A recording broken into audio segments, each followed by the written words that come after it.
Salut les auditeurs. Et bienvenue sur le podcast de l'école de la deuxième chance de l'homme.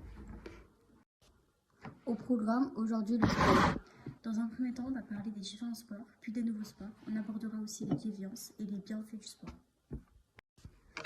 On va vous énumérer les différents sports populaires comme le foot, le judo, le basket, le rugby, la boxe, le tennis, le handball, etc. Il faut savoir qu'il y a des différences entre les sports individuels et collectifs. Les sports individuels, c'est t'es seul, c'est toi, t'es responsable de si tu gagnes, si tu perds, alors que le sport collectif, c'est toute l'équipe qui est mise en situation. Et après, vous avez aussi différents sports comme le tennis, l'athlétisme, qui sont des sports individuels et collectifs, parce que le tennis, ça peut se jouer à deux. Comme l'athlétisme, on peut faire le relais, et le relais, c'est aussi en équipe. Donc voilà. Ou sinon, il y a les sprints de 100 mètres, etc., sprints haies, qui sont individuels.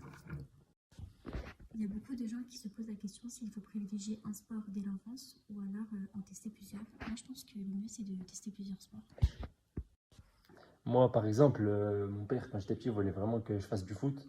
Parce que c'est de famille, mon père a fait du foot, mon oncle fait du foot, enfin bref, à peu près toute ma famille. Mais moi, j'aimais pas trop ça parce que taper dans un ballon, c'est bien, mais après, commencer à jouer collectif et tout, c'est. Moi, je suis une personne assez, on va dire assez indépendant, individuel. J'aime pas trop tout ce qui est collectif. Du coup, j'ai voulu me lancer dans le tennis. Du coup, j'ai fait du tennis depuis petit. J'ai fait du tennis pendant 7 ans. J'ai commencé en primaire.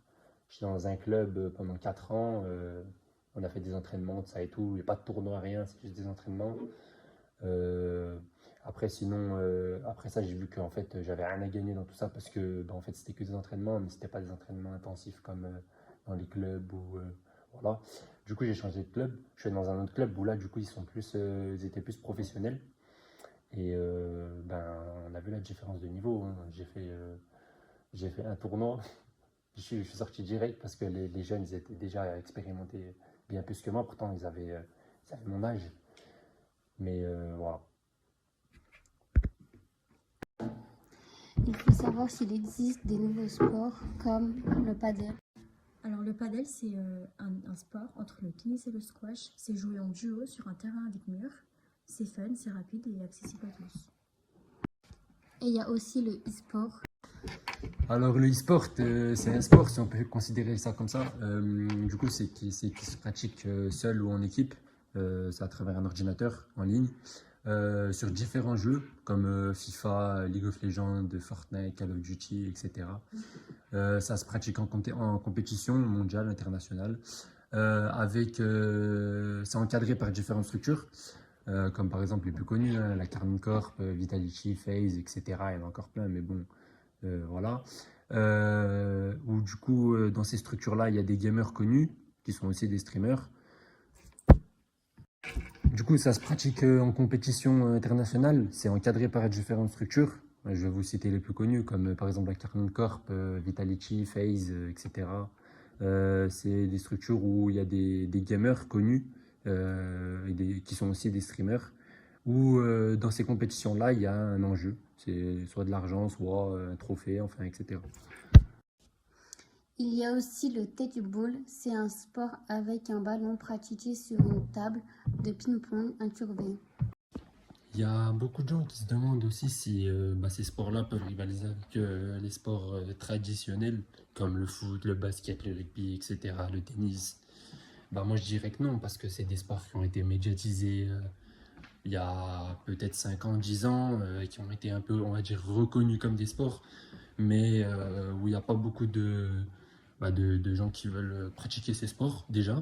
Par exemple, le foot, vraiment, c'est le sport le plus connu. Où ça a été médiatisé, il y a eu des compétitions internationales comme la Coupe du Monde, l'Euro, la Ligue des Champions, etc. Ou par exemple, pareil, le rugby, les Coupes du Monde, enfin bref. C'est pas comme ces sports-là où vraiment c'est sur un ordinateur, par exemple, c'est streamé sur Twitch comme le e-sport, c'est streamé sur Twitch, etc. Donc non, pour moi, ça rivalisera jamais avec ces sports-là.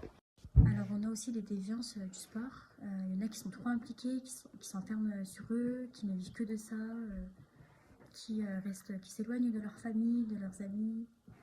Et du coup, toi, t'en penses quoi des personnes qui s'enferment dedans?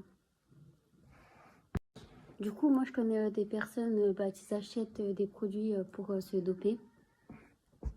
Alors oui, j'en connais aussi. Et, le dopage, c'est hyper dangereux, ça assimile à la triche. Et du coup, il faut juste faire attention. Il faut faire du sport, mais pas trop en abuser. Du coup, voilà. Il y en a qui en abusent, mais après, ceux qui en font régulièrement et qui en font pas trop, ça peut être bien au niveau du rythme de vie. Par exemple, pour ceux qui ont subi une dépression ou quoi, s'ils veulent sortir de cette dépression, faire du sport, être tout seul, par exemple, comme la musculation, c'est bien pour eux, cette personne-là, parce que déjà, il reprend confiance en soi. Euh, il retrouve un rythme de vie assez normal. Après, voilà. Merci Merci de de nous nous avoir avoir écoutés. écoutés. Et on se retrouve très prochainement pour un nouveau podcast.